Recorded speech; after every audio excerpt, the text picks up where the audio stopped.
කොක්කු දෙන්න ඉබ්බා උඩින් අරගෙන යන්නේ. පළවෙනි ඉබ්බා අරගෙන යනවනේ කොක්කු දෙන්න. හැතැම්මක් විතර යනකොට ඉබ්බා මොකද කරන්නේ? ඉබ්බා කියනවා මේ පල්ලා හිටපු මිනිස්සු වගේ ඔච්චම් කරනවා ඉබ්බටනේ. ඉබ්බේ කුඩි යනවා කියලා. ඊට පස්සේ ඉබ්බාර මිනිස්සුන්ට දොස් කියනවා. ඉබ්බා වැටිලා මැරෙනවා. දෙවෙනි ඉබ්බත් ඒ විදිහටම අරගෙන යනවා.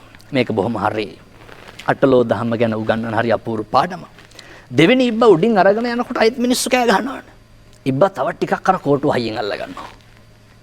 හැතැම්මක් විතර ගිහිල්ලා ඉබ්බා අහනවා කොක්කුන්ගෙන් යාළුවනේ මං හොඳයි නේද කියලා.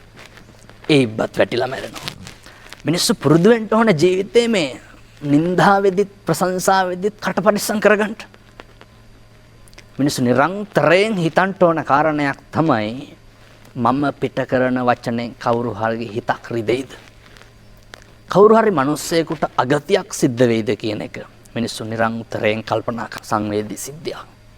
සැප සතුට තීරණය කරන්න පුරුදු වෙලා ඉන්නේ අනුන් මත. දැන් උදාහරණයක් විදිහට බලන්න මේක තේරුම් ගන්න පුළුවන් නම් බොහොම පහසුයි මිනිස්සුන්ට ජීවත් වෙන්න. අපේ ගෙවල් දොරවල් වල තියෙන රන් රිදී ආභරණ තියෙනවානේ. ගෙදර ඉන්නකොට ඔවා තියෙන්නේ කබඩ් එක ඇතුළේ දැන් ගෙල්ලගෙන දින්නේ. මිනිස්සු ආරක්ෂිතව තැම්පත් කරලා තියෙන්නේ. ඒවා පළඳින්නේ මිනිස්සු අනුන්ට පේන්න. කවදාවත් අපේ අම්මලා තාත්තලා ගෙවල් වල ඉන්නකොට ඔය චේන් මුදුමාල බ්‍රේස්ලට් වලලු කරා බුද්දාගෙන ඉන්නවද? නැහැ. මිනිස්සු වැඩිපුරම ධනය හම්බ කරලා සුරක්ෂිත කරන්නේ මේ. අනුන් මත තමයි තමන්ගේ සැප සතුට තීරණය කරන්නේ. අනුන් මත තමයි තමන්ගේ සැප සතුට තීරණය කරන්නේ.